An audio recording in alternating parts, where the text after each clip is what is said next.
Yeah, so we can start. I don't need to do slides yet. You need to start the slides, and it's in 2D or what is it on the control panel? Is it in 2D mix? Yeah, 2D mix. So you just minimize it and open the PowerPoint. But where is it? It will be E.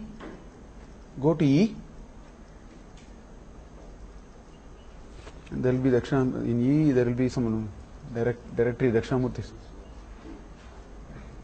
E drive. Hanging.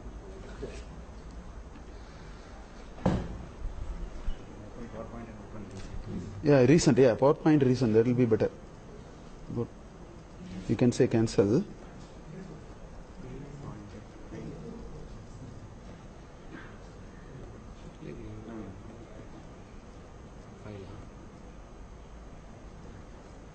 It's very slow. First one, 27 June. Happening.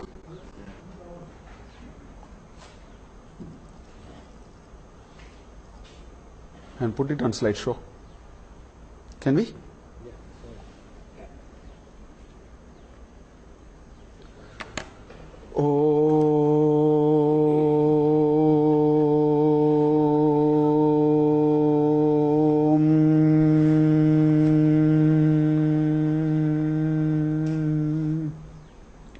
वटविटपि समीपे भूमिभागे निषन्नं सकलमुनिजनानां ज्ञानदातारमारात् त्रिभुवनगुरुमीशं दक्षिणामूर्तिदेवं जननमरणदुःखच्छेददक्षं नमामि चित्रं पटतटोर्मूले वृद्धा शिष्या गुरुर्युवा गुरोरस्तु मौनं व्याख्यानम् शिष्यास्तु छिन्न संशयाः ओम नमः प्रणवार्ताय शुद्ध ज्ञानैकमूर्तये निर्मलाय प्रशांताय दक्षिणामूर्तये नमः ओम यस्यैव स्फुरणं सदात्मकम् असत्कल्पार्तकं भासते साक्षात् तत्त्वमसीति वेदवचसा यो बोधयत्याश्रितान् यः साक्षात् करणात् भवेन्न पुनरावृत्तिर्भवाम्भोनिधौ तस्मै श्रीगुरुमूर्तये नम इदं श्रीदक्षिणामूर्तये. So this is the third shloka. And in the first shloka, as we may recall, it was about the Tvam, about you and Vishwam Darpana Dishyamane, how you and the world, how it is nothing but a mirror image of yourself and so on. In the second shloka, it talked about the Tat Padartha, the Ishvara, because it is Ishvara and Jagat. Bijasya ante vangiro jagadidam prak nirvikalpam punaha. Mayaviva. So it talked about Tat Padartha, about that. Now in the third shloka, which we quickly saw last class, it talks about this Aikya of that and this. That is that Mahavakya. All Vedas have a Mahavakya. So Tattvamasi is there in the second sentence. That is called a Mahavakya. It's in Chandogya Upanishad. These are the crux of the entire thing is contained in this. So this shloka talks about Tat Tvam Asi, the Asi Padartha, which is the Aikya. Both are same. That kind of a shloka. Now, so this is a very deep concept. I realize Dakshinamurti Stotra is a very high pedestal of, I think Upanishad is a little easy to teach, I think. That's what I am realizing. They are very, very deep. Before we talk about this, that is this, because it's very complicated. There are several questions which we have to analyze, only then the shloka will make sense. So I will go through some of them. But before that, in the last shloka, it said, Bijasyantirivangro jagadidam praknirvikalpam punaha. That punaha is again. So this Srishti Karya is happening again and again. That's why in the 8th chapter of Bhagavad Gita also, it said, Brahma.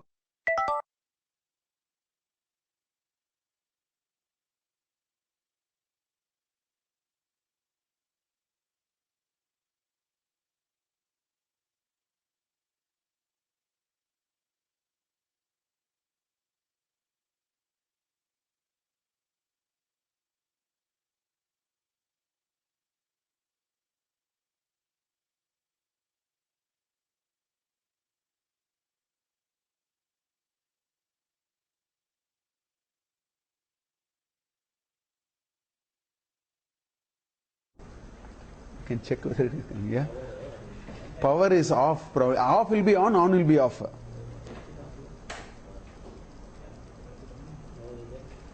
On this side you will see whether it is blinking.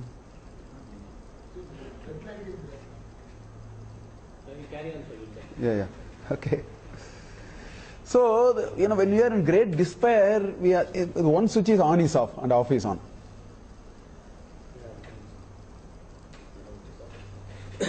So, in great despair, ask, why did God create this world? But we are not asking with despair. We are asking genuinely, why did He create this world? Punaha is the word. And Punaravartina, this cycle of creation and destruction, why is it being done? Now, the answer from our knowledge tradition is, God is creating the world again because there are millions of people who have invested. Karma is there, it has to be sorted out. I cheated somebody, I have to get something from somebody. How can you shut the shop and then make an unfair world? So the punaha happens because the jivas have karmas. And because the karmas are all to be sorted out and exhausted, it has to be created. So in Pralaya, all of them are hibernated. So in the next creation, all of them are brought out. This is a very complex subject which only, Sarvajna can do, Alpajna cannot do. Only a Sarvajna can do such a complex process. Because we don't know how to, we change one system to another. 100 files we don't know how to sort out, we get all kinds of problems. We are talking of trillions of creatures are in different stages of karma. And Pralaya happens.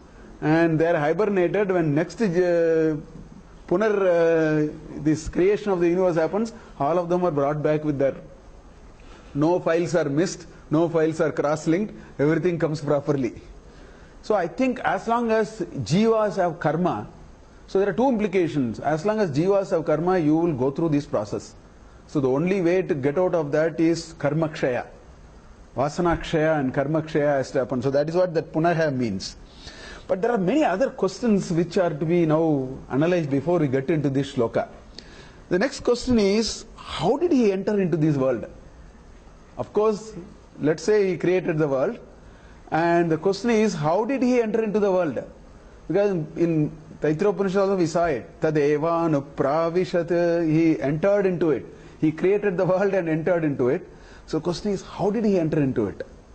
So that's where our knowledge tradition again brings this Karya Karana Sambandha. It says there is Karana, the Brahman is the Karana, the Karya is create all these names and forms. So this is how the all-pervading Brahman got into the world of reality. So, for example, gold is the Karana, and all these instruments are Karya. So the jivas, all these creatures are Karya, but the Karana or the raw material is the Brahman. So He entered into it. So this is one way to, typically our knowledge traditions answer. But this example is not a good example, because if we take that example, the gold will get in a way eaten away and the ornament will be born. So if you use that example, then the Brahman is gone. When the thing is created, the Brahman is gone. That kind of a feeling will come. So it is not that. The gold exists. While it exists, the ornaments also came. We have to remember. We have to take an example like that. The goldness exists. As long as the goldness exists, the world of ornaments will continue to come. So we have to understand this Karya Karana in that way. It is not one got exhausted and transformed itself into another. So we should not read that example like that. So if you take that, then how did he enter into this world? He entered into the world with what is called isness. Gold is there. Chair is there. Table is there. So how does this all-pervading Brahman enter? He provided what is called isness. We will come to the issue of isness a little later. It's a very important thing for this shloka. We'll come to the what is this. We take all these for granted in our normal understanding of these words. We'll come to it later. But at the moment, how did he get into it? He provided isness to the world. Chair is there. Table is there. Computer is there. Fan is there. Electricity is there. You are there. I am there. There is the isness, which is the expression of that Brahman as an expression which has come into the world. We'll explore it in a little more detail. So, how did he come in? He brought a concept called isness. We'll see that a little later. Then we'll come to a more serious question. How do we know the existence of the world? We have to understand, we have taken many of these questions for granted. How did we know the existence of the world? Or how did we know the existence of an object? We'll take a simple question. World and all, let us not go. We'll take an object. Right? How do I know that there is a table in front of me? Simple question. We'll analyze this question. How do I know you are there? How do I know there is a table in front of me? Now, in order to answer this seems to be a simple question. It's a very profound question. So how do we answer it? There are two things required to conclude there is a table in front of me. First thing is, table must be there. Without a table, how can I first conclude table is there? So the isness is the first. Table is there. But that is not enough. If this room is absolutely pitch dark, I may not know the table. So mere existence is, in other words, the isness is not enough. Science says, how do you know an object? Light is thrown on that object. That's what science says. How do you know there is a hand? Light is falling on the hand. That's why I recognize. That is the process. So the second thing is, light is required. So at a fundamental level, how do I understand the existence of any object?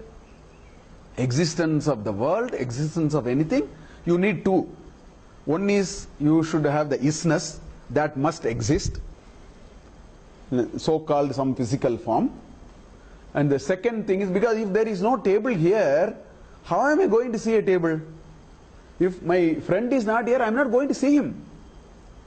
So the isness is one, and it should throw light. In a pitch dark room, so we'll explore this in some detail. This looks simple, but we need to explore this in a little more detail. We'll first talk about the isness. That's a very one important thing.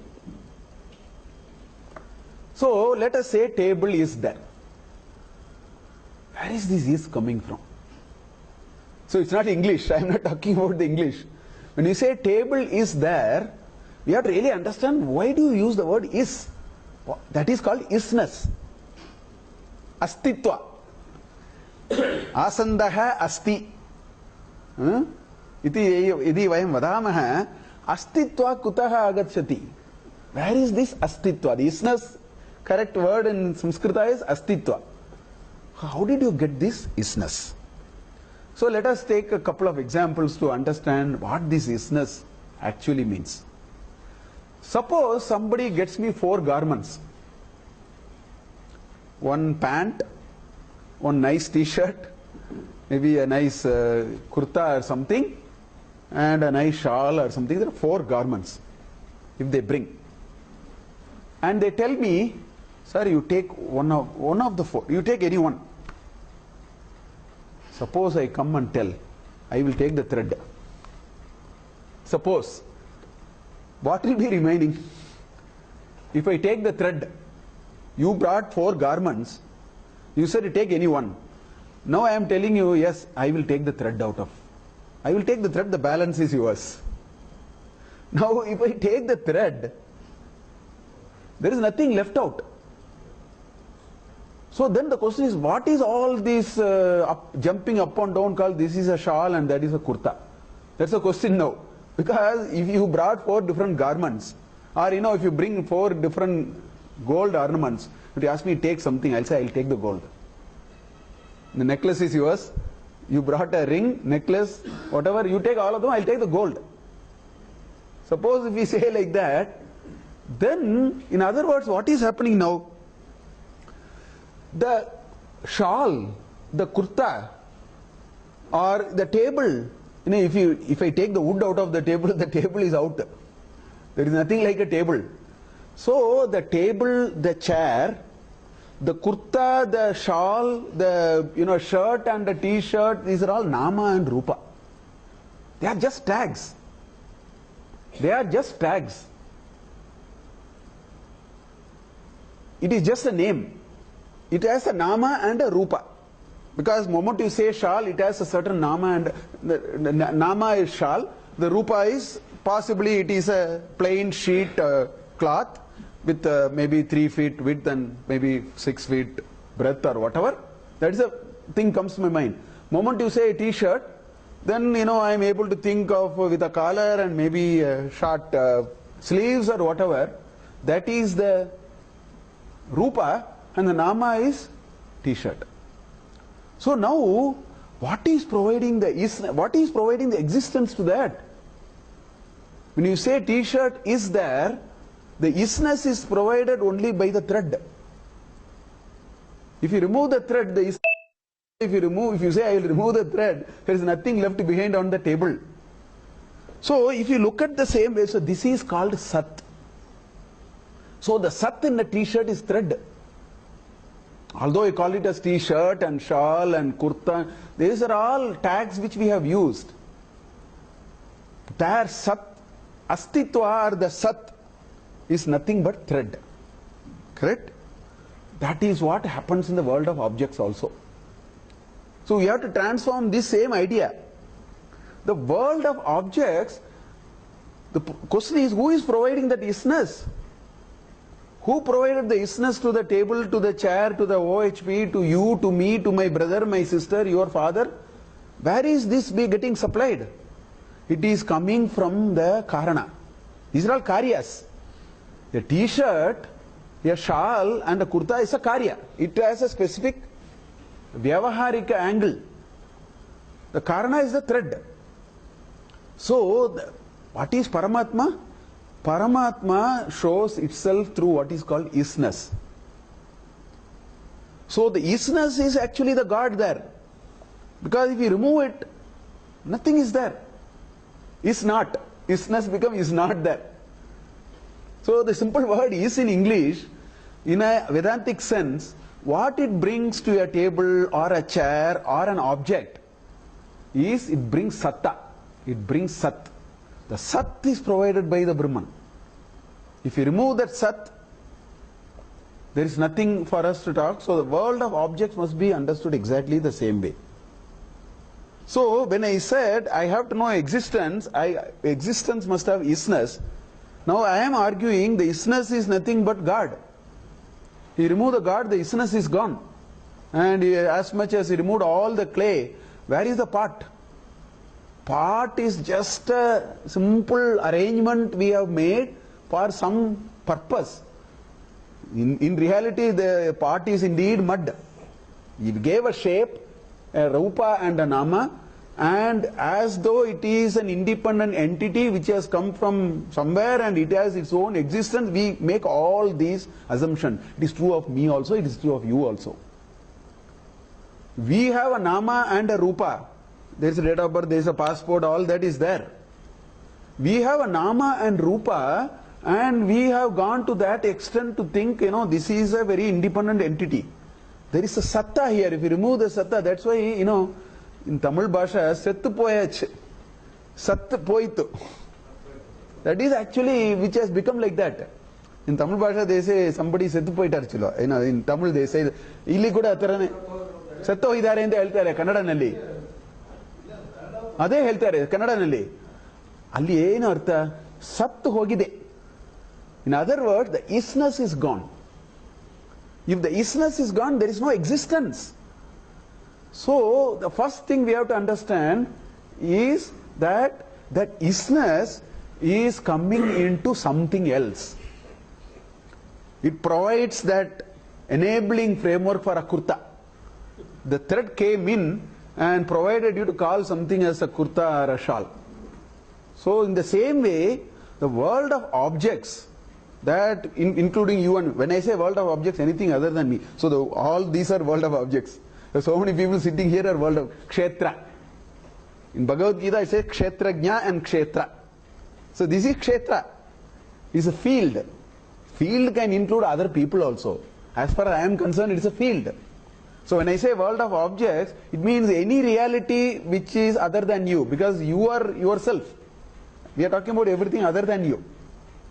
That is what we are talking about. So that is that world of reality. And the world of reality is nothing but the Paramatma decided and came in and said, I am providing the isness. Sat. I am the Sat.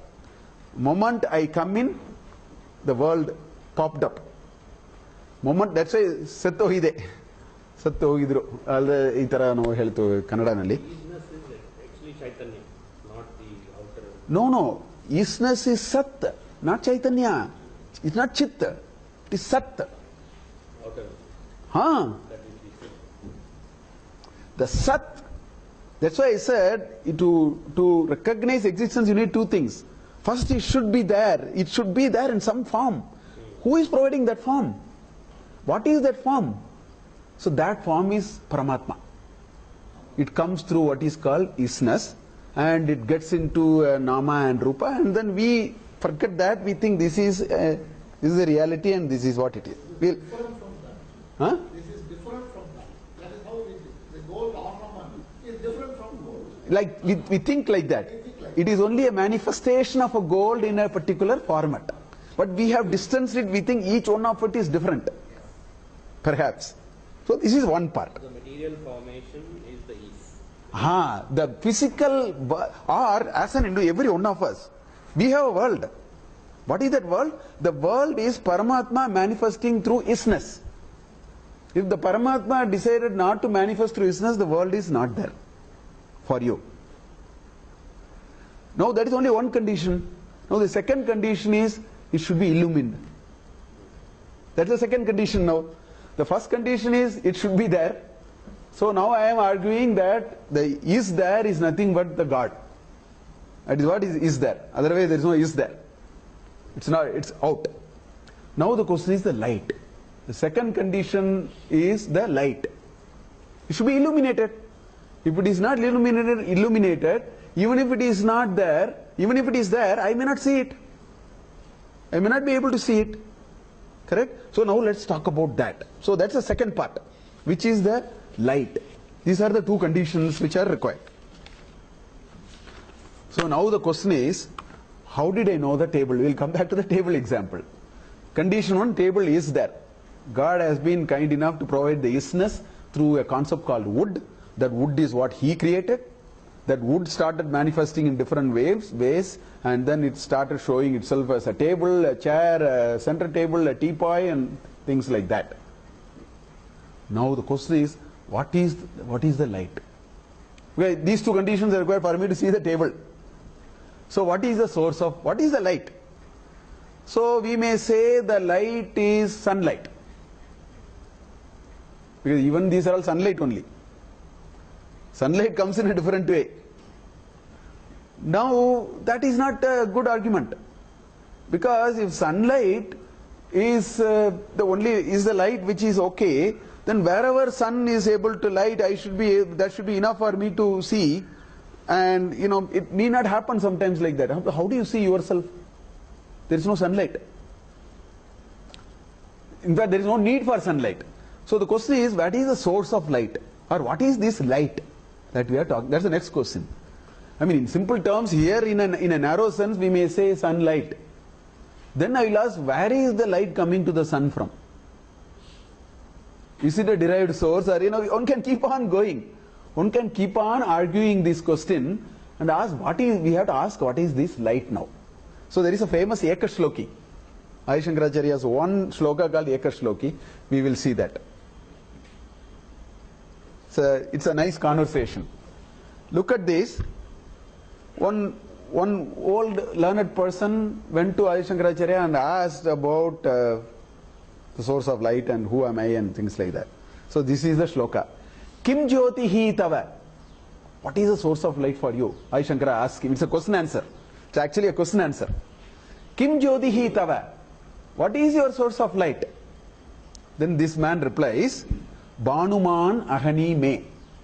For me, the source of light during daytime is sun. Fair enough. That is the source of light. Basically he asks, how do you see? That's the question. Kim Jyotihi Tava means, how are you able to see? That's the question I am asking. How am I able to see? That's the question. Table. How am I able to see the question? Table. Same question. So he says, Banuman Ahani. Daytime it is sun. Then he says, Ratro. Then Shankaracharya asks, okay, how about night? Huh? So he says, Pradipadikam. No, he says, source of lights. Deepa, you know, can all mean all that also. He says some source of light. He says any other source of light. That's what he says. Shankaracharya says, Syat evam. Let it be like that. Okay. Now you have understood one level. Syat evam. That is the second line. Syat evam. Let it be like that. He says, how do you see Ravi and Deepa? You say, you know, this is the source of light. How did you see that? That's the next question. Ravi Deepa Darshana Vidau? How did you know? How did you actually see the sun and this light? Only after seeing it only you can say. For this you say I need it. But for seeing that, where is the source of light? Because the same principle applies for that also. Isness must be there, light must be there. So how do you see the light for a light? And say this is light. So that's the next question he is asking. He is asking, Ravi Deepa Darshana Vido?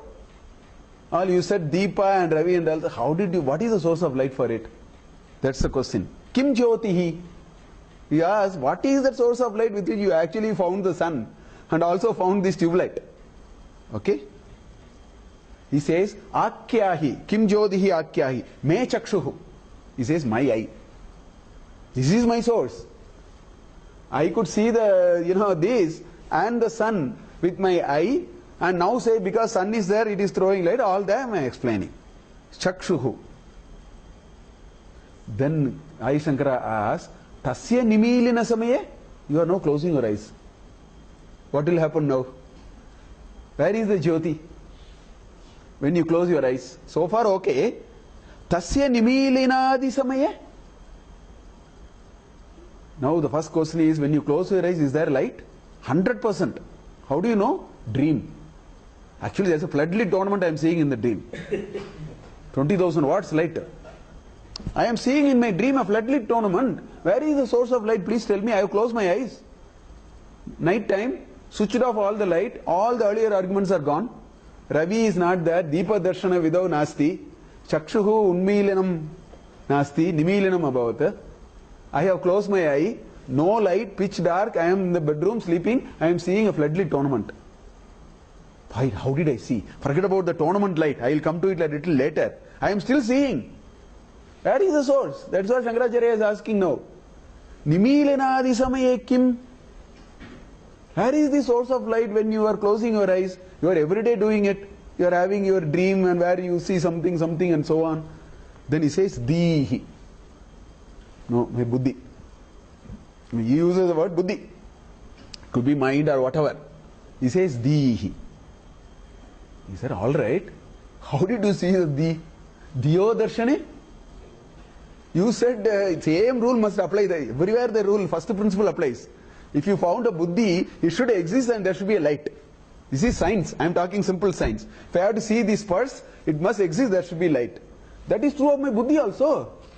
If I say, I've taken all these for granted. So you say, if you said buddhi is there, tell me how did you find? Because it must exist and you should see. So, Diyo Darshane, moment he said Dihi, he said Diyo Darshane, Kim? Then he says, Tatra aham. The Brahmin said, I am there, sir, to see my buddhi. He says, you are the Jyoti. So that's how the shloka ends. Huh? Bhavan paramakam jyotihi tadasti prabho. So you are the source of light. So the whole shloka started from a simple idea. It says, you are the source of light. Now I want to go one step further. Where is this source came to you? How did this source come unto you? Now, am I the source of light? Of course I am. I am a Swayam Prakasha. All of us are Swayam Prakasha. How do you know it? Make pitch dark. I don't have to know where I am. I should know where you are. But I have no difficulty knowing I am in the room. Do I need a torch to know I am in the room? I don't need. I need know all these are Ravi, Deepa, Darshana, Diyo, Di, nothing is required. If it is pitch dark, I know I am there. That much I know. I am there, we are all Swayam Prakashas. That's what he is saying. Now the question is, what is this Swayam Prakasha? What is this light then? So my seeing this table, not that light are all secondary. There is one primordial light which is me. That's why if I am dead, I can't see it. Na? All other will be there. 1000 watts bulb will be there. Everything will be there. I will not see. So the light is myself. By the simple logic. All are secondary. Because this light recognizes that light and said that light threw light on this, and therefore I say all these are indirect ways of telling. Fact remains, I am the source of light. That's what this shloka is saying. I am the source of light. Now the question is, what is this? Where did I get this source of light? I mean, how can you assume all these? Let us be a little scientific. Let us question it. Where did this light come from? And why did this light go one day? The light went one day. The light got switched off. The light got switched on one day in the fetus of the mother. And then the light got switched off one day. Where did this light come and where did it go and what is this light? It's important we need to ask that question. Because we assume I am able to see the table. It's not as simple as that. There is so much behind all this. So where is this? That's where Veda has a lot of references. Natatra suryo bhati na chandra tarakam nema vidyuto bhantam kutoyam agnihi tameva bhantam anubhati sarvam tasya basa sarvamitam vibhati. That is the shloka in Mundaka Upanishad and some other Veda mantras also. In Narayana, Mahanarayana it is there. Point is that Natatra suryo bhati. In that source of light, the sun will pale. Nas Chandra Tarakaha, not even moon, not Agni, not a star. Whatever source of light you know pales in one source of light. That source of light has come into the world. And that is called Chit now. That is the Chit. You call it a sentience. At an individual, what is that? Sentience. Chit. So that is Sat. This is Chit. Now what is happening? Now, what is this world? In order for the world to be seen, you need two things. What you need is Sat. Sat opens up the world. Because that is the existence. Is there. Isness. San Francisco is there.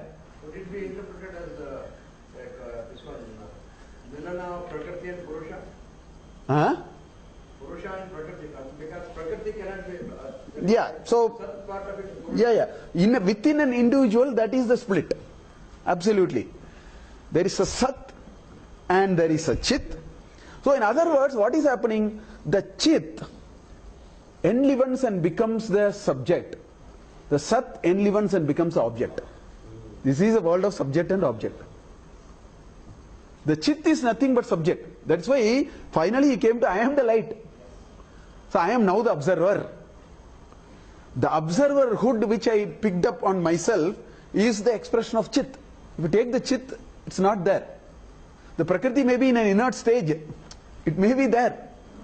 After some time it may also deteriorate, all that different issue. So this world and me must be understood from Sat and Chit. Both are Ishvara, aspects of Ishvara. So how does the Ishvara, so now we have an answer. How does the Ishvara came into the world? It came into what is called isness first and created the world for a jiva. It gets into the jiva in the form of a light and said, now you transact. For transaction you need this. For transaction you need sentience, you need objects or entities, whatever you want to call. The kshetra is required and the kshetrajna is required.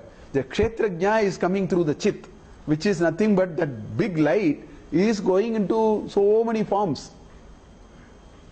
So this is one big understanding of Sat and Chit. Now this complicates another issue now. Another question can, these are all being discussed, I am not getting into all those, I am only sort of... Now the next complication that comes is this introduces more challenges now, in one ways. You say, you know, this Parabrahman becomes Sat and Chit. This is full of imperfection. It collapses, it has its own desire, it gets upset in the morning, it has Shad Ripus, and whole lot of complications are there. Now what is all this you are talking then? If such a purity which is getting in, why are it so, and it gets limited, it becomes mortal, whereas you are telling all the time it is immortal, unlimited, all that. Now you are saying it is coming here. How do you reconcile this? I mean, this is another sort of a complication which we have to reconcile. Now, lots of references in Vedanta are all pointing to realities only. It is not talking some ivory tower ideas. So I will take 3 examples to reconcile this. First thing, right? If you go to the ocean, go to the seashore, what are all the things you will find? You will find waves, you will find the bubbles, which will, on the top of the wave you will find those bubbles. You find the ocean, you find water. Tides, everything is there. Waves is a sort of a tide, let us say, you find all of them. Now, in all these, if you look at what is it, it is all nothing but water. The perfection there is water, or the unlimited, or the, that which is all encompassing, all of them is water. But water gets so limited, so mortal, because a bubble is a few seconds it lasts. It goes off. Physical characteristic changes. Its basic properties like whether it will exist, how long will it exist, how it will exist, everything changes. Yet it is the same one. So waves, bubbles, just because waves and bubbles and even the so-called ocean is there, it cannot take the isness of water. They are different formats of the isness called water. There are different forms of water. You have lake, you have a river, you have an ocean, you have a bubble, you have a ripple, you have a, all that. So this is perfectly all right. It is only, so this is example 1. So a perfect, immortal, unlimited can manifest in mortal, limited ways. Why not? It need not be understood as something fundamentally wrong. It is, we have to understand what is happening now. Then we will be able to reconcile. Second example, the typical example I take, Ghatakasha versus Mahakasha. This room is nothing but space. Moment you put 4 walls, you started calling it as a classroom, and then it has all the properties of limitations. Limitations in terms of its applicability, limitations in terms of its existence. It can be broken tomorrow. We broke this room, it was of a different shape a few years back. Rectangular tables and all, we threw all of them and then we have made something else here. Whereas, if you look at that level, it looks mortal, it looks limited, it is very constrained and so on. But if you understand it as Akash, it is unlimited. It is only sort of condition. Third, this is a typical, this I saw in Chinmayananda's commentary, I saw this nice example. Is that Mr. Gupta of Varanasi is the Swami in Puri. So, are they 2 different entities? They are not 2 different entities. They are not at all 2 different entities. It has taken 2 different names and forms at 2 different levels. So it is not that this is destroyed and something else has come. It has morphed into something else because of a certain reason. We are okay to say it that way. we see a person at 2 years, and we see that person at 30 years, oh, it is the same person. It's not that this person destroyed and something else came. It's not like that. It is all.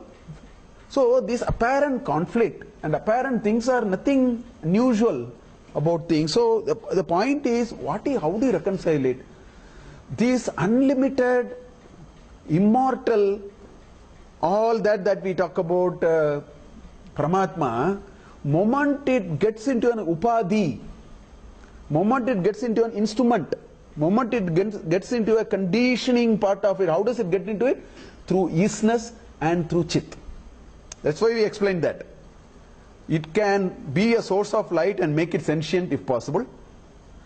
Or if it is a jada vastu, it can at least provide it the isness part of it. So it is the upadhi which creates all those conditioning, makes it immortal and all that kind of a thing. And so therefore, all this transactional world in which we are in, at one level we all think things are different and this is different from that, you are different from me and all that, because we are operating at a transaction level. If you get deep into it, then the common denominator for everything in the world is Sat and Chit. The Sat gives, if you take individual as a unit, the Sat gives the Kshetra for me, the Chit gives me the Kshetra Jnana. And now I am ready for transaction. If you go to that level, then your understanding of the world, the Jiva, Jagat, Ishvara can be different. So these are all coming from this shloka now. All these are the background with which we will be able to see this shloka. So we will now see the shloka. We will go back to the shloka. Sir, the framework is more or less clear what you said, but then what exactly is the purpose? Why did God of Paramatma, why did he manifest himself like this? What is the purpose? Why only like this? Why not like something else? Or does he try to manifest into something different every other time? Or what is the exact purpose? No, it manifests as a universe of forms which you and I don't even know. So why can't it manifest some other way? I have no answer. I think it manifests some other way also. Every other day they are finding a new creature, or they are finding some other Milky Way, or we have no idea actually. So the answer to the question, why does it manifest in another way? I think it manifests in every other ways. When you look at the underlying thing that you're saying that it doesn't really end because you have this principle of karma and then Correct. after Correct. things that are born out of karma, and again that never ends, so it keeps on going. So why doesn't he create another framework besides that karma things? Everything is very good and we just finish all that. No, that's already that's what is happening. So first of all, understand that many of these Vedantic thoughts can be understood. The ultimate answer to this is Leela Kaivalyam. Leela Kaivalyam. That means when a child wants to play, you cannot decide what it is going to play. Or there is no precondition that it is going to play this game only or like this only.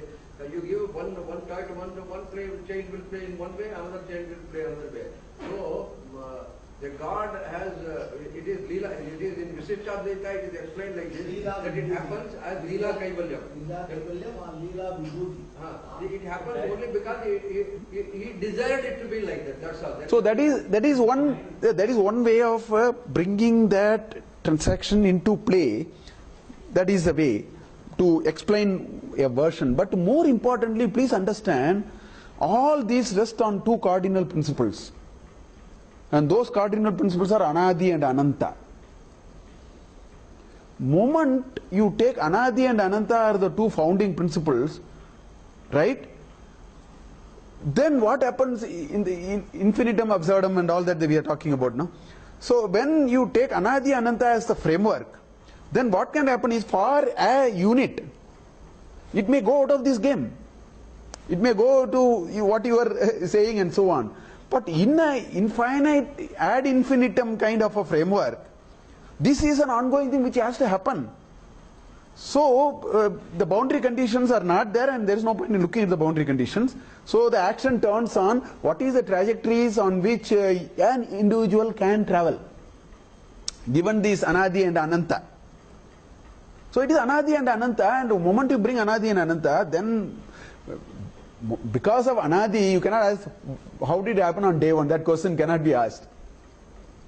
Still, if you want to answer, then these answers can bring the transactional understanding of that. No, DVG says that this has been done so it says for understanding purposes only that the creation happened in a particular way. Yeah. But actually it has been, as you've been saying for last so many days, it is manifestation and non-manifestation. And in Purusha Sukta as well as in Bhagavatam, in Purusha Sukta, sir, with this one, Gavoha Jagire Tasmat, there, how the cow came, how the animals... The horses came. How the animals with this one, how Purusha came. Mukam Kimasya Kaubahu, Kavu, Bada, Muchete. There, he says, as the top of the creation, the man came, and in this he describes the Varna and all that. So in Purusha Sukta also, the basic issue of Srishti has been explained like that. And in Bhagavatam, Hiranyagarbha and all that, So there also, he says, when Brahma imagined, he says he imagined all the things as they were in the previous Kalpa. So they come like that only. That means he imagines that a goat was there, he imagines that an elephant was there. This is very clearly explained in Bhagavatam, in the beginning of the Bhagavatam.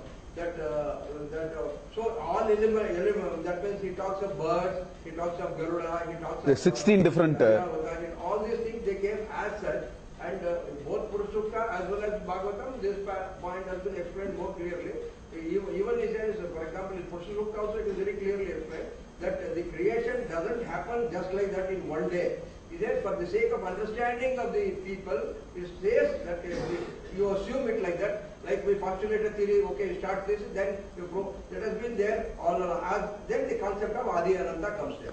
See, all these explanation of some of these is to take one version and try to make a little sense of it. But the defining framework for us to understand is the Anadi and Ananta. Moment you bring it, lots of questions cannot be asked, and it's ad infinitum. That's why we don't even know how many universes are there. Even in our own, in a scientific sort of a sense also, we have absolutely no idea. We have found something and then we are conjugating a whole lot of things. We have no idea. I think that's how it is. Huh? It's more like a matter of experience rather than... So that's what. So finally, it is all. That's why it is your world. That's why That's why Vishwam Darpana Deshyamana Nagari Tulyam is coming. My world is different from your. It goes to that level of abstraction finally. Finally, limitations of the person is also. Huh? Limitations of the viewer is also. That's what. What I cannot see, I cannot see. What I bring is what is showing him. That's a reflection of this in the outside. First look and so on. So now he says, Yasya Eva, Yasya is that creator, that Parabrahman. Yasya Eva Spuranam, his manifestation, Spuranam is popping up and showing, no? Yasya Eva Spuranam Sat Atmakam. His very manifestation is the isness, which is called the Sat. So that Brahman actually manifests into the world of objects through a concept called Sat, which is what I call as isness. Sat Atmakam, but what happens? Asat Kalparthakam Basate. It is Sat, but it appears as though it is Asat. Why? This body perishes. This table destroys. Or an object is destroyed and then the part is broken and something is... So, in a limited sense, it appears as though it is Asat. But please understand, just because you destroyed 1,000 parts, the isness of the part can never be destroyed. The isness is going to be there. Once a part is conceptualized, the part will remain, whatever you do. Whatever you do, the part will remain. The notion of part will remain. It is only a physical form for the moment. Moment you created something. So isness is moment put onto this creation. Man, it can become unmanifest, but the isness will not go. Isness will remain. You can remove this table, but the notion of table and the isness of table is going to be there. That's why it says Asat Kalparthakam Basate. In many other patas I am told it is Asat Kalparthagam. Instead of kam, it is gam. Gam means which is gone into it. It becomes like that. Right? So asatkalpa, so asatkalpartakam bhasate, it shows as though, right? So the karana, moment it became karya, it all became immortal, it became conditioned, it became this and that. So it created an impression, the bubble created an impression that it is all temporary. And why is it asat? Because it doesn't exist all times. It gets into, destroys. It destroys, that's why it is asat. Satya is one which is ever there. That's why it says it is Sat Atmakam. The world of existence is Paramatma manifesting through isness. Sat. So Yasya eva Spuranam, his manifestation happens through what is called Sat. Satatma. The Atma is nothing but the, that's why if you remove all the gold, all the ornaments are gone. The gold is the Sat there. The isness is what it is, the Paramatma. That's what I explained. Sadatmakam asatkalpartakam bhasate sakshat tattvam asi iti. So this concept of you, which is the sentience, is again that Paramatma coming as light. The Swayam Prakasha of yours is nothing but, so he created the world how? He created the world by making you sentient and bringing you Sat. He brought Chit, he brought Sat, and then so if you have gone to that level of understanding, that Tvamasi will become a reality, because it can be understood. Now this is a Chandogya Upanishad, Tattvamasi Shvetaketu, that's where it comes in Sadega Saumya Idamagramasi. But that Sat and Asat in Taitra Upanishad also we saw there are lots of references which are there in the Vedic text and so on. It's why Veda Vachasa. See, what happens is this realization cannot be done, if it is something which you can get through Indriya, then it is called Pratyaksha. I see, I heard. So it's called Pratyaksha. Or if it is through, some other pramana, Anumana, I guess I am able to say logic and all that. But this is Swayam Prakasha. See, Swayam Prakasha is called, Aparoksha. This is Sakshat. It should be Sakshat. It is not through Pratyaksha, Anumana and other. For us the Pramana is only Shruti. And that Shruti also must come from a Guru. Because the Shruti if we read, it doesn't make any sense. It should be properly, a person who has experienced it is the one who will be able to bring it to an extent and then bring it out. That's why it should be Veda Vachasa Sakshat Bodhayati. That Bodhayati, Sakshat must go to Bodhayati. Yaha Bodhayati, the Guru, the Yaha is Guru. That Guru who directly transmits that experience.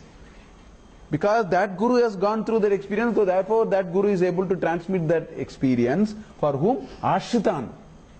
Bodhayati Ashritan. Those who have surrendered unto the Guru. Ashrayati means, so Shraddha is, because it is not logic, it is not rationality. This knowledge will not come through rational thinking. This knowledge, although we use a lot of rationality to, these are all tatastha. These are all simply tatastha. We are using, the coconut to show the house. That house with a coconut tree is what we are saying. We are not able to show the house. We are showing the coconut. All this rationality we are using are all only to make us go near. That's why it is through Shraddha, ultimate faith, Guru Vakya. That's why Shraddha's definition is Veda, and in Guru Vakya we should have believed. That is the definition of Shraddha. That's why Ashritan Bodhayati, Sakshat Bodhayati, Kim Bodhayati, Tattvam asi, Tattvam asi iti Veda Vachasa. It is Shruti Pramana. That is the only way, because now what is the process involved? In Manasollasa there is quite a few shlokas, they are very high level, so I didn't even, I found it, I just left it. Point is, how do you understand this, abstract the reality? You have to take the formless, you have to go to formlessness. You should go to formlessness of the physical reality to know that Sat. You should go to the formlessness of a Jiva to know the Chit. Then the Sat and Chit Aikyata will. So this is a very complex, to remove this form is not easy.